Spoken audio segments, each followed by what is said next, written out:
Welcome to So Much Crime, So Little Time Winter Shorts. I'm Dee. And I'm Jeff. And in this episode, we're going to jump in the time machine and set the scene for another short true crime story. After we get ourselves stuck in that year and place, we'll come back next episode to discuss the crime. You can find a link to the show we'll be discussing in our show notes. For now, though, if you're tired of sitting in front of that fireplace, drinking your hot cocoa, I say it's time to put on your hat, your scarf, your mittens, and those cut-off long johns, and head out and build a snowman. A time machine snowman. What would a time machine snowman look like? I don't know. Like, would he be holding a clock that's going backwards? Yes. Oh, would he be like Doc Browning? Like, would you dress him up like Doc Brown? Yes, I have the outfit. I just need the snow.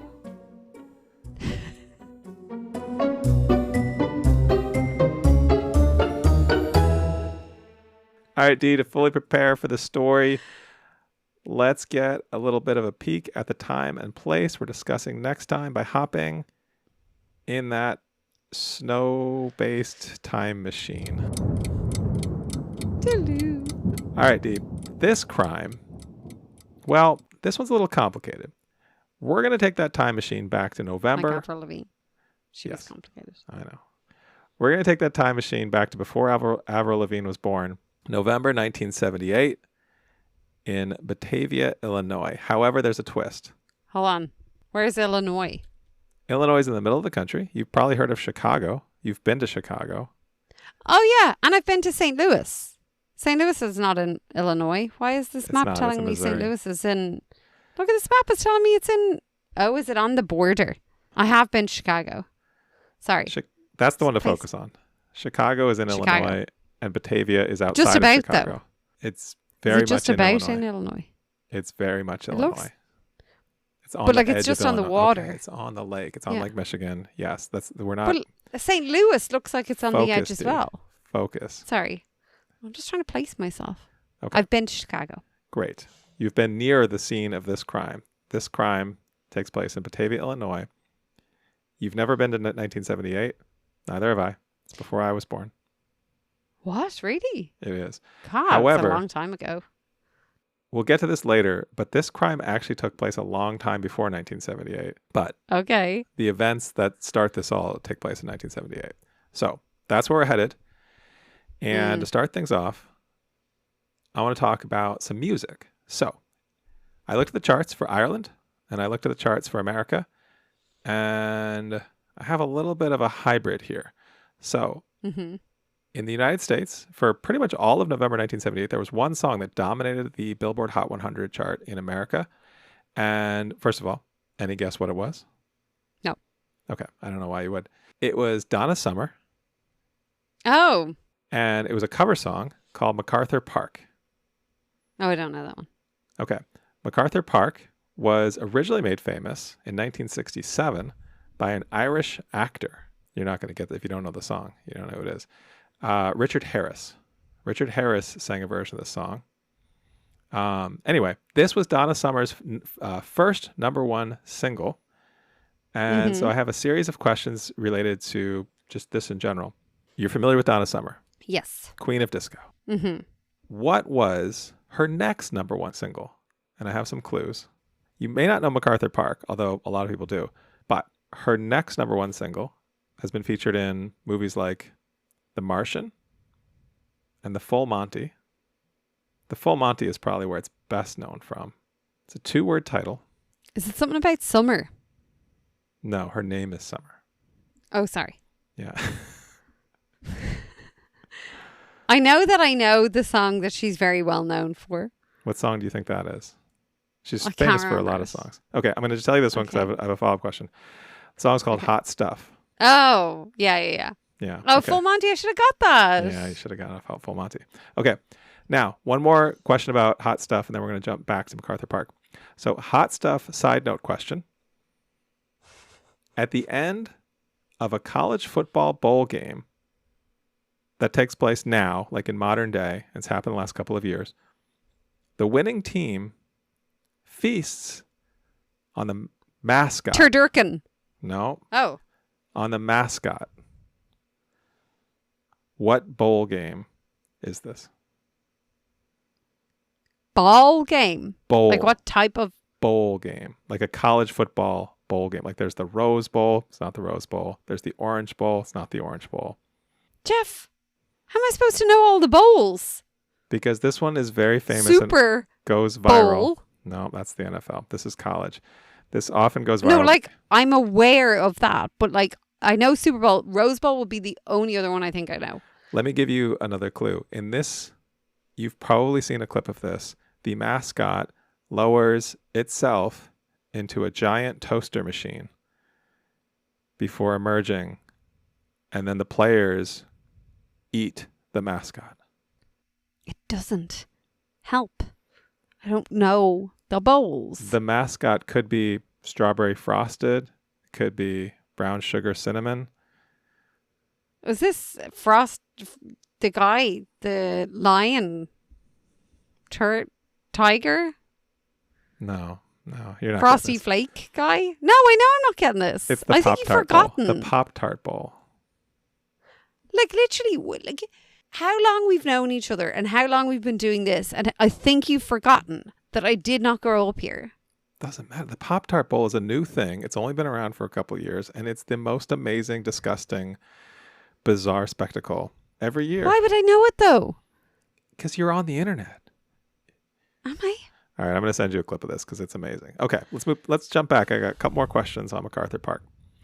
MacArthur Park is a song that when I was a kid, I had never heard of until it was famously parodied by Weird Al Yankovic. And we're going to get to that. But before we do, I'm going to ask you about some Weird Al lyrics. But before we do, I want to ask you about the original lyrics because they're super weird. All right? I would say MacArthur Did you know Park, that Richard Harris was known for playing Albus Dumbledore in the first two Harry Potter films? yeah, and then he died. Oh. Yeah. But he was that guy and a singer. No, he was an actor I know. who put out an album. He was not, I don't think he was really a singer. Okay. Okay. All right. Sorry, I was getting distracted because of the bowls. Go on. Okay. Tell me. What's happening? All right. MacArthur Park is one of the weirdest choruses in all of pop music. Can you fill in the blanks? I'm going to read you a couple lines from the chorus and ask you to fill in the blanks. The chorus goes, MacArthur's Park is melting in the dark. All the sweet green blank flowing down. Bark? Icing. All the sweet green icing flowing down. And then one of the most famous lines from the song, someone left the blank out in the rain. Icing is a clue. Cake? Cake. Someone left a cake out in the rain. Yeah. I don't think I can take it because it took so long to blank it. Bake it. Yeah. And I'll never have that blank again. This one doesn't really make sense. Care? What do you need to bake a cake? Energy? Oven? Okay. How do you know what Tin. to do when you're baking a cake? Recipe. Recipe. I'll never have that recipe again. Yeah. That's the chorus of MacArthur Park. Okay. So bizarre. So Weird Al's parody came out in the album Alapalooza. Mm-hmm. Features some great songs. His was called Jurassic Park. And I'm going to do the same thing. I have two fill in the blank lines from this. Each time he does this, the chorus is different because he's Weird Al and he's a lyrical genius. The second chorus goes like this. Jurassic Park is frightening in the dark. All the dinosaurs are running wild. Someone let T-Rex out of his pen. I'm afraid those things will harm me because they sure don't act like blank. Friends. Nope. Rhymes with, I'm afraid those things will harm me because they sure don't act like, think about dinosaurs. Friendly dinosaurs. Purple dinosaurs. Spyro. Barney. They sure don't act like Barney. All right. And then one last one. This is from a verse. I cannot approve of this attraction because getting disemboweled always makes me kind of mad. A huge Tyrannosaurus ate our blank. Well, I suppose that proves they're not really all bad. This is a plot point from the movie, actually. The Tyrannosaurus ate our Blank proves they're really not all bad. salad. Lawyer. Mine's with. Ate our lawyer. Oh. Okay. I don't know. All right. That was my MacArthur Park Donna Summer bit. Okay. My last thing. Top movie. November 1978. Any guesses what the top movie is? I had no idea. Will I know the movie? I don't know. I've heard of it. I've never seen it. Jumping in the Boneyard? No. All right. The number one movie, November 1978, was The Lord of the Rings. Lord of the Rings? The Lord of the Rings animated movie. Have you heard of this or seen it? No. Okay. So the Lord of the Rings animated movie was based on the first two books, The Fellowship of the Ring and The Two Towers. There was a point where it was going to be a whole trilogy, I think, but whatever, it wasn't. It was considered kind of a flop when it came out, although it actually made a decent amount of money. I'm not going to ask you any questions about that movie, but I'm going to ask you a handful of questions about Lord of the Rings in general. Oh, fuck. Have you ever seen or read any Lord of the Rings movies or books? Read, no. Seen. I have been in rooms where they are playing. I hear they're very good. I don't think I've ever seen one movie from start to finish. Great. Well, I have designed the world's easiest Lord of the Rings quiz for non-Lord of the Rings fans. Okay. Okay, we'll see. I will be disappointed if you don't go 5 for 5 here. Like 5 wrong out of 5. I'm setting this up as the world's easiest Lord of the Rings quiz. It doesn't make a difference. Like, I cannot magic this shit into my head. I want you to make a prediction. How are you going to do? 2 is like a stretch goal. Where's your faith in me as a question designer? I mean, you got a question about the bowls in America. Like, I don't know. Whatever before like this time machine, whatever faith I had, I've lost it all. I think this is going to be easy. I think you're going to go 5 for 5. Are you ready? Yes. Dumbledore. Right. Question number 1. What is the name of the hobbit who carried the One Ring to Mordor? And I have choices. I think I know this one. A. Fergie Baggins. B. Fergie Baggins. Not that. C. Frodo Baggins. Or D. Frankie Baggins. Frodo Baggins. No, Frankie it was Baggins. actually Frankie. It was Frankie Baggins. Frankie Baggins sounds like someone you'd meet in the pub in the country in Dublin. Or in Ireland. It was Frodo. You're It's 1 for Frodo. 1. Off to a great start. 1 for 1. Yeah, I can see how easy you made this. You obviously knew my level of knowledge about this. All right, number 2. This is the hardest question of all 5. I got you in on an easy one. Now this is the hardest one. Who played Frodo Baggins in the Peter Jackson Lord of the Rings movies? Was it A. Sean Astin? No. B. Elijah Wood? C. Saoirse Ronan? Or D. Colin Farrell? B. Elijah Wood. No, it was Saoirse Ronan, actually. Yeah, I don't know who Sean Ashton is, but I'm like, is that supposed to be funny? Like, am I supposed to get that? No, Sean Astin joke. played Frodo's best friend, Sam, in the movies. He actually was in the movies. Okay. Yeah. Okay. All right. Question number 3. So you're 2 for 2. You've already met your goal, but I think you're gonna run the table. I need to stop trying. Which of these is one of the members of the Fellowship of the Ring? Which one of these is a member of the Fellowship of the Ring? A. Chewbacca. B. What's the little dude? Legolas. C. Hodor. Or D. Olaf the Snowman. Okay. I know it's not Olaf. What was the first one? First one was Chewbacca. Okay, no, it's not Chewbacca. And tell me the other 2 options. B is Legolas. And C is Hodor. Okay. Oh, Hodor's from Game of Thrones. Hodor. I thought it was Legolas, but when you said Hodor, I was like, oh, that sounds like it might also be a Lord of the Rings thing. Okay, so it's Legolas. Yep, you're 3 for 3. Look at that. I'm surprised you didn't go for Olaf the Snowman. Do you want to build a snowman? It would have gone with our winter theme. Well, okay, 2 more. You're 3 for 3. You've already surpassed your goal. The One Ring has an inscription on it. The ring itself has an inscription. When translated into English, what does it say? A, property of J.R.R. Tolkien. B, if found, please return to J.R.R. Tolkien. C, actually doesn't say anything, but there's a QR code on it that takes you to a Lord of the Rings GeoCities page. Or D, one ring to rule them all, one ring to find them, one ring to bring them all, and in the darkness bind them. Is this a like GPT gives you the longest answer? Like the correct answer is the longest answer when I'm going to go with D? I like your logic there. It was actually, there's a QR code. It was way ahead of its time. That was actually from the books.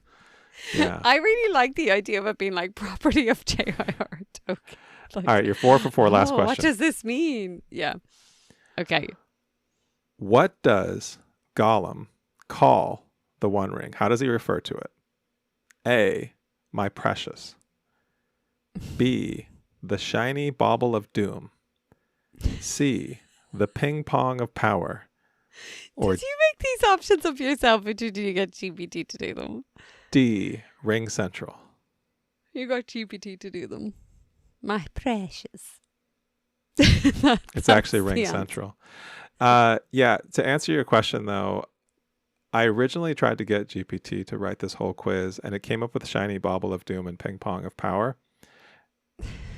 And then I couldn't get it to actually be funny anywhere else. And so the rest of it, I did the rest of it. But I did not come up with shiny bauble of doom or ping pong of power. I just like that felt very like on you. Yeah. Anyway, so that is our time machine. That was our trip to November 1978 and Batavia, Illinois, even though it didn't really feel like it because we kind of went to like Mordor and Middle Earth and also Jurassic Park. But that was our time machine for 1978 in Batavia, Love Illinois. It. Excellent. Thank you so much.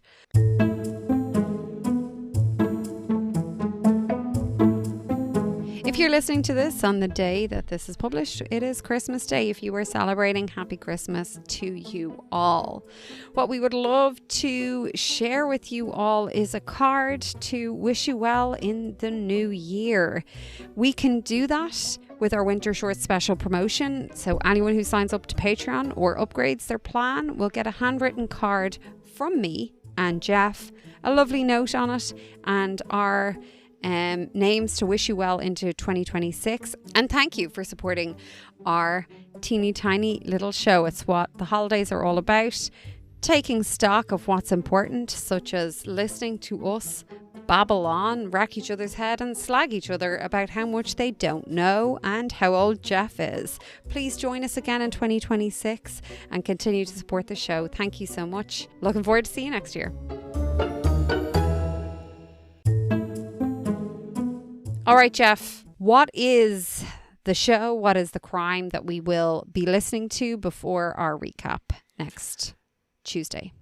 Yeah, so Dee, I don't know if you remember, but last Christmas, the story we talked about was a Christmas story. It was a crime that happened on Christmas Day, and it was incredibly sad and tragic. And yes. I didn't want to do that again this Christmas, in the spirit of Christmas. I thought, let's do something a little bit lighter, I guess. Well, lighter. It's still crime. We're going to talk about a show called America's Crime Lab. The episode is called The Skull in the Wall. DNA reveals Esther Granger's story. That's the name of the episode. Oof. Yes. This came out in October 8th of 2025. And so the basic premise here is in Batavia, Illinois, where we went in our time machine in November 1978. This couple was doing a home renovation, and they were pulling away some of the wall, and they found a human skull. No idea whose it was. Seemed like it had been there for a very long time. And so they ended up sending it off to this crime lab, hence America's Crime Lab, where they used DNA technology to figure out that it was this person, Esther Granger. It's right there in the title. No spoilers. It's right there in the title. And so the mystery is, how did it get there? And who was Esther, and how'd they figure out who she was? So that's what the episode is about. It's pretty short. It's a very short. I think the actual content of the episode is less than 40 minutes. But the reason, one of the fun connections to the time machine we did is that the company that is featured in this podcast is called Othram, which was founded in 2020 by a scientist and entrepreneur who basically wanted to set up this private DNA lab outside of Houston in Texas, where people could send like cold case evidence, and they would use the most advanced DNA technology to figure out what happened. So that's where they send it. This actually, I think this technique that they use, which is a whole genome DNA sequencing with kind of traditional genealogical research, was first popularized in 2018 when it was used to figure out who the Golden State Killer was in California. Just fascinating. I feel like we've done so many podcasts that bring up DNA and using DNA evidence and using genealogy, and you know, some of it it's questionable, their use of it, and others is like really solid. I'm really excited about listening to this and kind of seeing which way we feel about it after. Well, good. So the part of the reason I picked this was because I remember in the summer we did that DNA ID show, and that's what I was thinking of. I remember I wasn't crazy about that show and the way it presented what it did, but I think you liked it more than I did. And I thought, well, let me give this type of show another chance. And so I actually found someone on Reddit who said, if you like DNA ID, try this show, which is relatively new. Like DNA ID has been around for a while. So very similar shows. I think I found other people on Reddit who said, yeah, like these two shows have a lot in common. But the presentation style of this show is very different. It's more like two people talking, like kind of that, like we've seen other shows where it's like one person's the expert, one person's sort of asking questions. So different vibe, but same general premise of show. So I picked it for that. I also picked it because I kind of like this kind of like, it's going to take us back to the 1800s. And so it's got a little bit of history to it, which we haven't done a lot of on the show, but we have done that a couple times before. And I think it's a nice kind of change of pace. So yeah, fascinating. That's what we're going to do. So again, it's called America's Crime Lab. That's the name of the show. The October 8th episode is called The Skull in the Wall. DNA reveals Esther Granger's story. And we will put a link to that in our show notes so you can listen to it before we come back and discuss it next time.